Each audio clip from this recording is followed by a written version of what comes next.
Welcome back to 99 TV. So మొత్తానికి రాష్ట్ర ఎన్నికల సంఘం పకడ్బందీ ఏర్పాట్లు చేసింది. అక్కడ ఓట్ల లెక్కింపు దీనికి సంబంధించి 136 కౌంటింగ్ కేంద్రాలు ఏర్పాటు చేశారు. ఇప్పుడు మనం స్క్రీన్ మీద చూస్తున్నాం. హడావుడంతా కూడా అన్ని లెక్కింపు కేంద్రాలు, స్ట్రాంగ్ రూమ్ల బయట వెబ్ కాస్టింగ్లు కూడా ఏర్పాటు చేశారు. దాదాపు 20,000 మంది సిబ్బందిని కూడా కేవలం లెక్కింపు ప్రక్రియ కోసం మాత్రమే నియమించినట్లుగా తెలుస్తోంది. వీరికి ఇప్పటికే బ్యాలెట్ పేపర్లు, లెక్కింపుపై ప్రత్యేక శిక్షణ ఇవన్నీ కూడా జరిగాయి. అండ్ ఒక రకంగా చెప్పాలంటే ఇనిషియల్ గా కొంత బీఆర్ఎస్ పుంజుకున్నట్టుగా కాంగ్రెస్ కు పోటీ ఇచ్చినట్టుగా కనపడ్డా, బట్ చివరిగా కాంగ్రెస్ ఇప్పుడు దూసుకుపోతోంది. ప్రస్తుతం లెక్కలు మనం చూస్తూ ఉన్నాం, కాంగ్రెస్ దూసుకుపోతోంది. సో మనం 99 టీవీ స్క్రీన్ మీద మనం చూస్తూ ఉన్నాం. మున్సిపాలిటీ వార్డులు వారికి సంబంధించి రిజల్ట్స్ అన్ని కూడా మనం చూస్తూ ఉన్నాం. ఎప్పటికప్పుడు రిజల్ట్స్ అందిస్తోంది 99 టీవీ. సో నేను రఘునందన్.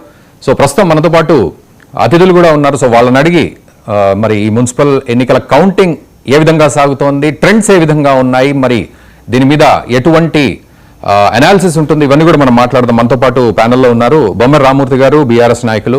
రామూర్తి గారు నమస్తే అండి.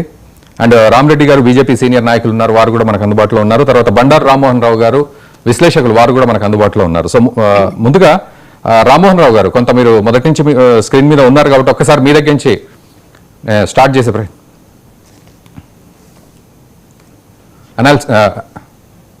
ఓకే. బొమ్మర రామూర్తి గారు, సో మీ దగ్గర నుంచి నేను స్టార్ట్ చేస్తాను. సో ఎట్లా ఉంది అంటే స్టార్టింగ్ లో ఇనిషియల్ గా కొంత బీఆర్ఎస్ ఇలా ముందుకు వచ్చినట్టు కనబడ్డా కూడా, బట్ కాంగ్రెస్ ఇప్పుడు లీడింగ్ లోకి వచ్చింది. సో ఇప్పుడు సిచ్యువేషన్ ఏ విధంగా ఉందని అర్థం చేసుకుంటారు? అంటే ఇప్పుడు ఇవి జరుగుతున్నాయి స్థానిక ఎన్నికలు అంటారు.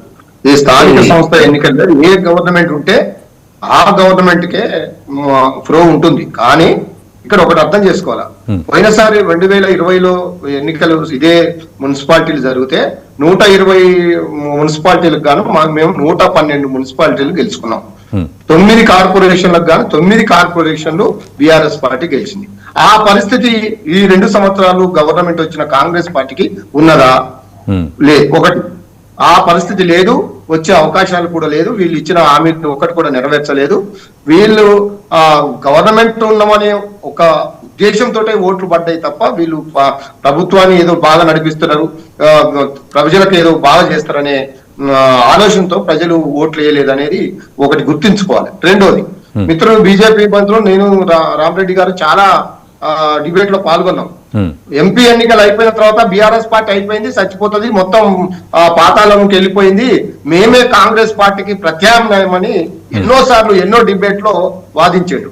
నేను ఒకటే అడుగుతున్నా, ఇప్పటికైనా బీజేపీ పార్టీ బీఆర్ఎస్ పార్టీకి క్షమాపణ చెప్పి మేము కాదు కాంగ్రెస్ పార్టీకి ప్రత్యామ్నాయం, కాంగ్రెస్ పార్టీ చేసే మోసాలని దగాల్ని